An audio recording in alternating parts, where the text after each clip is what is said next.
Otep à tous, bien-aimés frères et sœurs. Il s'est passé hier, 18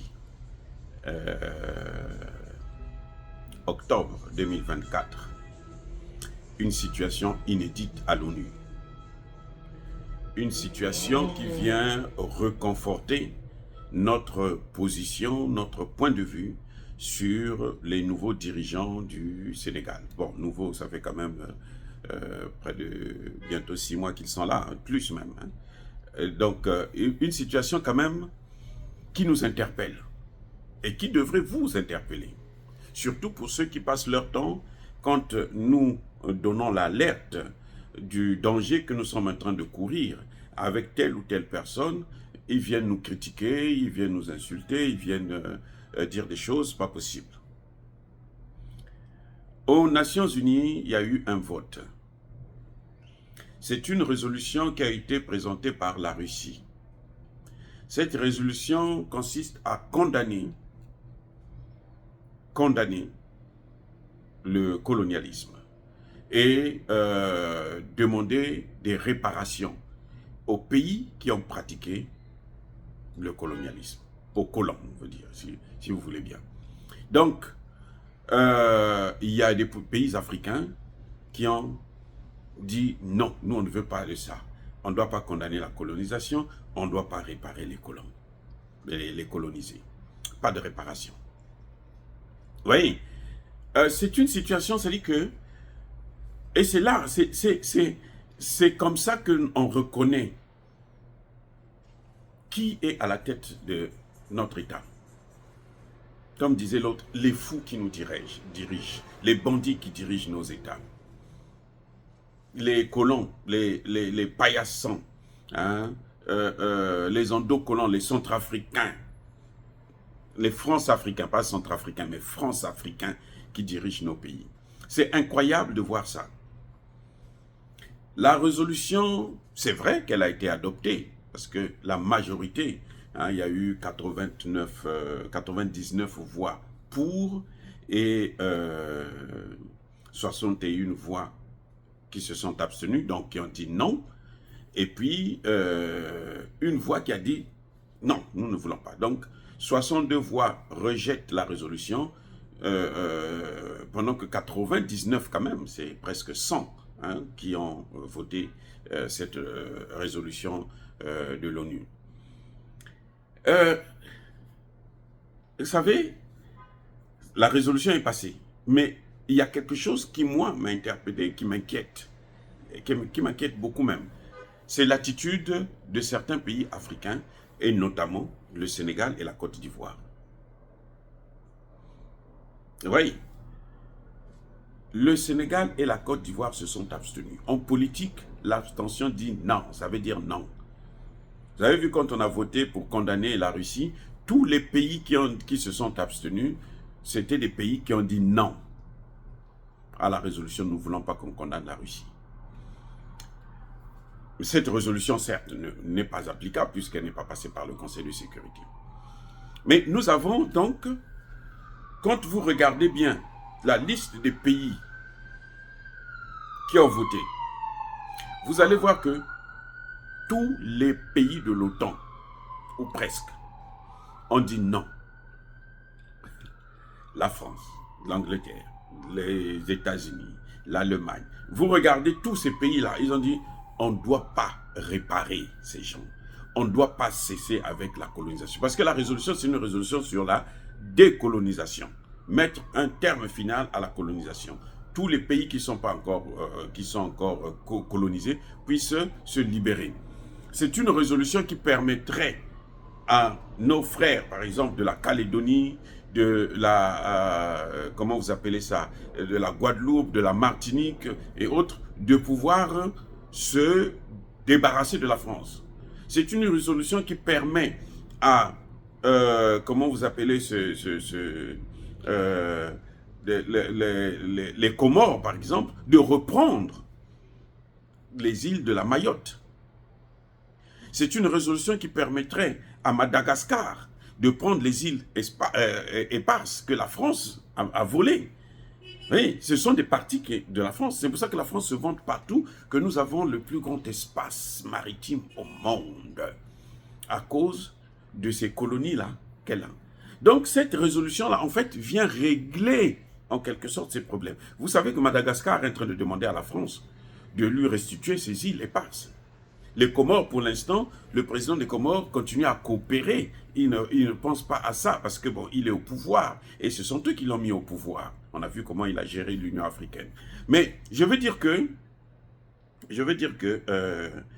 cette résolution-là, ça donnerait une base à nos frères et sœurs qui veulent obtenir leur indépendance de s'appuyer sur ça pour se libérer. Et ça donnerait une base. Vous savez, dans ces pays-là, ici aux États-Unis, quand vous commettez un crime, vous devez payer. Soit par la prison, soit par une amende, soit par une interdiction d'illégibilité, ou une interdiction. Quand vous faites seulement, on vous a mis les menottes ici aux États-Unis, on vous a amené au commissariat. Vous n'êtes pas condamné, vous n'avez pas fait la prison. Vous a amené au commissariat.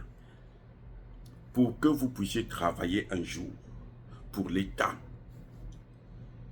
dans une mairie, dans un gouvernement régional, quel que soit le poste, c'est pratiquement impossible pour vous, quand vous avez fait la prison. Même quand on vous a seulement mis les menottes, on vous a amené au commissariat, et puis bon, après le juge a dit, bon, on classe le dossier sans suite. Vous avez un problème. C'est pour ça que nous, les Africains ici, Dieu merci, la plupart de nos enfants se comportent assez bien. Je dis bien la plupart. Ce n'est pas tous, mais la plupart de nos enfants se comportent assez bien. On leur donne une éducation purement africaine. Et bon, pour beaucoup, ils sont des modèles. Mais je veux dire que la réparation, la condamnation, c'est une évidence. Quand quelqu'un a fait quelque chose de mal, il faut le dire. C'est comme je suis en train de vous dire. Là. La Côte d'Ivoire et le Sénégal ont mal agi. Ils n'ont pas agi en faveur de l'Afrique. Ils ont agi plutôt en faveur des Occidentaux. On comprend que les Occidentaux puissent voter contre. Ça, c'est tout à fait normal. Pourquoi on comprend ça? Parce que ce sont eux qui doivent nous dédommager. Ce sont eux qui doivent arrêter de nous coloniser. Vous voyez comment ils nous colonisent, nos gouvernements? Même le Sénégal. Le Sénégal est un pays colonisé. Le Sénégal, il est encore même plus colonisé que les autres. La Côte d'Ivoire, c'est un pays colonisé. S'ils votent comme ça, là, c'est pas pour rien, c'est parce qu'on leur a demandé de prendre telle ou telle position. Mais vous voyez que l'Afrique ne peut pas évoluer avec des gens comme ça. Ce sont des traîtres, ce sont des criminels, ce sont des bandits, ce sont des voyous.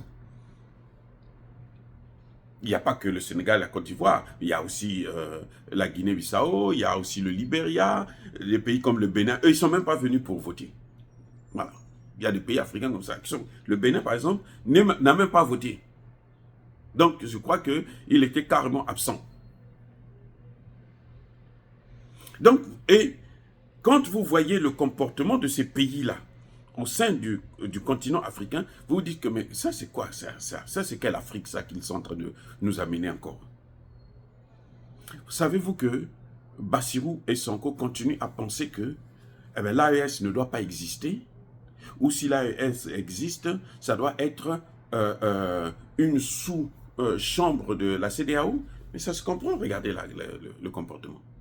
Vous voyez comment vous l'appelez, Alassane Ouattara injecte des milliards, je parle de milliards de dollars pour déstabiliser le Burkina Faso, le Mali et le Niger, surtout le Burkina Faso. Je dis bien des milliards. Mais Damiba va avoir l'argent où? Damiba n'a pas eu assez de temps pour se servir, ouvrir des comptes à l'étranger et autres. Ça, moi, je ne pense pas qu'il a eu ce temps-là. Parce que d'ailleurs, il n'y en avait même pas. Il n'y avait pas d'argent. L'argent est en train de venir là au Burkina Faso maintenant avec Traoré. Puisqu'on voit ce qu'il est en train de faire. C'est qu'il achète les armes, les ceci, les cela. Avec Damiba, il n'y avait pas. Donc, vous voyez bien la réaction. C'est pour ça que quand nous critiquons, ce n'est pas parce qu'on ne les aime pas. Non, ce sont nos frères. Ce sont nos frères, ce sont nos sœurs qui gouvernent. Mais nous, on dit tout simplement que, mais la voie qu'ils sont en train de nous amener, qu'ils sont en train de suivre là, elle n'est pas bonne. Que telle ou telle personne, si vous le mettez là, voilà ce qu'il va faire. Je l'ai dit avant même que Bassirou et Sonko ne viennent au pouvoir. Comme Bassirou était en train de, Sonko était en train de faire des soi-disant grèves de la faim, moi je n'y crois même plus. Parce que je crois que c'était une manipulation de son avocat. Je n'y crois pas. Qu'il était dans le coma et tout. On a fait de ça un problème. Quand il est sorti, il était tout gros, tout bien potelé, mieux que nous. Parce qu'il mangeait bien, il dormait bien. Et d'ailleurs, un ministre de Macky Sall l'avait dit sur France 24, dit, mais c'est un rigolo. Il n'est pas en train de faire de grève de la faim. Mais c'est son avocat, c'était la stratégie de l'avocat. De faire croire, pour monter, pour que les gens puissent être compassions et pour que les gens puissent continuer à le soutenir et à l'élever, afin qu'il puisse faire ce qu'il est en train de faire là. Ce que vous voyez là, c'est comme ça que le Sénégal et la Côte d'Ivoire ont boycotté le processus de colonisation. Si nous n'avons pas eu des vraies colonisations, des vraies indépendances, si nous n'avons pas eu de vraies indépendances, les amis, c'est à cause du Sénégal et de la Côte d'Ivoire. C'est dommage pour les Sénégalais et mes frères et sœurs sénégalais et ivoiriens. J'ai beaucoup d'amis ivoiriens et sénégalais, mais ce n'est pas la Côte d'Ivoire que je critique, mais les dirigeants de la Côte d'Ivoire ont mis tout un continent dans la situation que vous êtes en train de voir actuellement.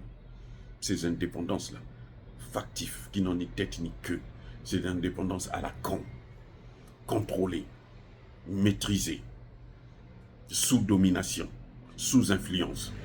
La Côte d'Ivoire, le Sénégal. Il y a eu deux personnes, Léopold Sédar Senghor et Houphouët-Boigny. Ce sont eux qui ont tout boycotté.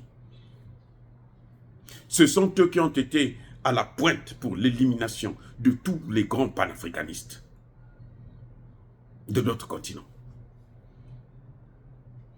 Écoutez, le dernier, c'est Cheikh Anta Diop. Tout le monde sait que sa mort n'était pas naturelle. En tout cas, tout le monde qui pense bien, sa mort n'était pas naturelle. Jusqu'à preuve de contraire, toute sa documentation, là, elle n'est pas au Sénégal. Les Américains sont venus tout prendre. Au nom de quoi? Mais parce qu'il y avait la complicité du président Senghor. Donc, il faut quand même que, quand nous critiquons, nous disons que non, ça, ce n'est pas des bonnes personnes, c'est parce que nous voulons que ça change. Parce que ce qu'ils font, ça met en danger tout un continent. Nous sommes aujourd'hui 1,521 milliard d'habitants. Sans compter ceux qui sont à l'étranger. Donc, vous voyez, les Noirs américains, c'est pas presque 2 milliards. Et plus. Oui. Donc, ce qu'ils font là, ça pénalise tout le monde. Ça ne pénalise pas seulement les Sénégalais, seulement les Ivoiriens, ça pénalise tout le monde. Et ce qu'ils font là, ça nous rend malheureux, nous tous. C'est pour ça que nous, on n'a pas de parole, on ne nous respecte pas. Vous voyez, la résolution, c'est juste demander, condamner définitivement, condamner la colonisation et puis interdire. Donc, aller vers la décolonisation totale de tous les pays du monde entier. Et des pays africains viennent quand même dire non, on n'a pas besoin de ça. On n'a même pas besoin de réparations. Ils n'ont pas, le Sénégal et la Côte d'Ivoire, ils n'ont pas besoin de réparations. Ils disent que non, les Occidentaux, ce qu'ils ont fait, c'est tout à fait normal, nous devons continuer à subir. Ça, c'est malheureux. C'est triste à pleurer. Voilà ce qui se passe. Donc quand nous parlons, c'est pour ça. Parce que c'est pas seulement deux personnes, c'est pas pour leur intérêt à eux, parce que eux, de toutes les façons, ils sont devenus des riches. Là où ils sont là, ils peuvent critiquer Macky Sall. Ils font exactement la même chose que Macky Sall. Parce que quand vous servez l'Occident, vous vous servez aussi. C'est le principe. Vous voyez tous les pays africains qui sont en faillite là, c'est des pays qui ont servi la France-Afrique. Ils ont servi la France-Afrique, ils se sont servis eux-mêmes, et aujourd'hui ces pays sont en faillite. Et croyez-moi, le Sénégal, la Côte d'Ivoire, ne pourront pas s'en sortir comme ça. tant qu'il y aura ces dirigeants-là. Il n'y aura pas, il n'y aura pas. C'est-à-dire que ne vous leurrez pas, il n'y aura pas d'évolution, il n'y aura pas d'émergence.